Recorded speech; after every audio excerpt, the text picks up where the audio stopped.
జ్యోతి కిచెన్‌కు స్వాగతం అండి. ఈరోజు నేను మల్టీగ్రెయిన్ పిండితోటి రొట్టెని చేస్తాను. ఈ పిండిలో 1 కేజీ గోధుమలు, 1 కేజీ సజ్జలు, 1 కేజీ పచ్చజొన్నలు, 1 కేజీ రాగులు 4 కలిపి 4 కిలోలు పట్టించి ప్రతిరోజు నేను ఇలా రొట్టె చేస్తాను.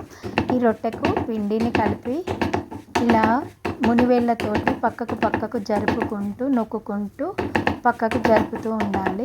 మనము గోధుమలు కలిపాము కాబట్టి రొట్టె ఇలా పక్కకు ఈజీగా అతుక్కోకుండా మంచిగా జరుగుతుందండి.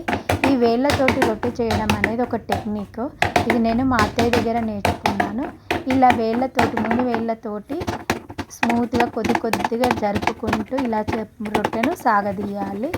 ఇలా రొట్టెను పెద్దగా చేసుకొని చేతిపైకి తీసుకొని పెనం పైన వేసి నేను నెయ్యితో కాలుస్తాను. ఇలా రొట్టెను 2 వైపులా కాల్చుకుంటే మల్టీగ్రెయిన్స్ పిండి మనకు ఆరోగ్యానికి ఎంతో మంచిది.